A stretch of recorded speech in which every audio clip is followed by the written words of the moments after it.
Welcome back everyone to the Working Class Revolt, and today I want to show you a clip of Lee Anderson in Parliament making some absolutely hilarious comments like only Lee Anderson does. Please take a look at this clip. Inheritance tax. Now, I think this farmer must have been a cannabis farmer, because just yesterday we had 10,000 farmers on Whitehall protesting against this madcap decision. So does the Deputy Prime Minister agree with me that this decision should be thrown in the trash can along with Rachel from Accounts' CV?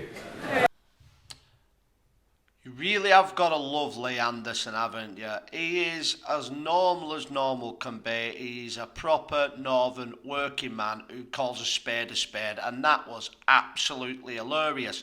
And of course, when challenging Angela Rayner, the Deputy Prime Minister, the comment he makes about the Chancellor, Rachel Reeves, from Finance, is because it turns out Rachel Reeves has lied about her past experience, claiming she was a banker, which got her in charge of the finances in this country.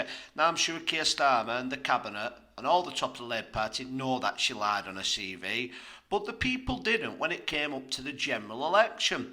And because politicians lie so much, we probably don't think too much of it.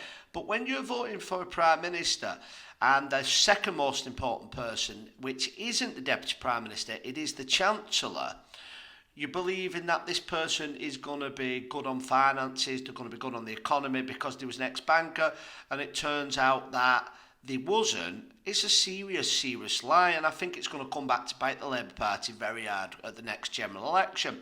And of course, he's also talking about the Cabinet member that said he'd been talking to farmers who was happy with the inheritance tax, and Lee Anderson makes a really funny joke that it must have been a cannabis farm that he ran. The inheritance tax on farmers, for me, is going to be more damaging than the winter fuel payment. I don't believe it's as bad per se for individual as the winter fuel payment, because that is our most vulnerable people. But I think the farmers, as we've seen in France, are the wrong people to upset. They can gather in thousands, they can shut down cities with the tractors. Have a look what they did in Brussels, where they absolutely just put the whole of Brussels to a standstill. Now, they're claiming that your farm would have to be worth £4 million in order to get the inheritance of 20%. And what they're saying is that if somebody else had land or a house that was worth that same amount, they would get 40%. So basically the farmers should be happy. But the Farmers Union are actually claiming that it's only £1 million. And when you take into the fact of the price of our agricultural land has gone up since a lot of these farms started in the families.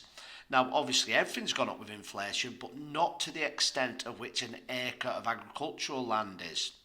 A lot of these farmers who aren't rich people, when they pass away and they pass this farm down to the children, their children could be hit with up to £1 million in money they owe to the government. They're going to be forced to sell these farms, which means we're going to have less British farmers growing food for us, which means we're going to be importing more, which means we're going to be more reliant on the EU. So I think it's absolutely disastrous. You can't treat the farmers the same as anybody else who owns land, because we need them to grow our food. And the Labour Party promised it would not attack farmers. But yet again, the Labour Party are breaking a promise. They're attacking anybody who they think owns anything or thinks does well for themselves. Please let me know what you think about Lee Anderson's hilarious comments, and what you think about the farmers' inheritance tax, and how far do you think the farmers will go? Will they go as far as we've seen farmers go in other places in Europe? Thank you all for watching. Please like, share and subscribe, and I'll see you on the next video.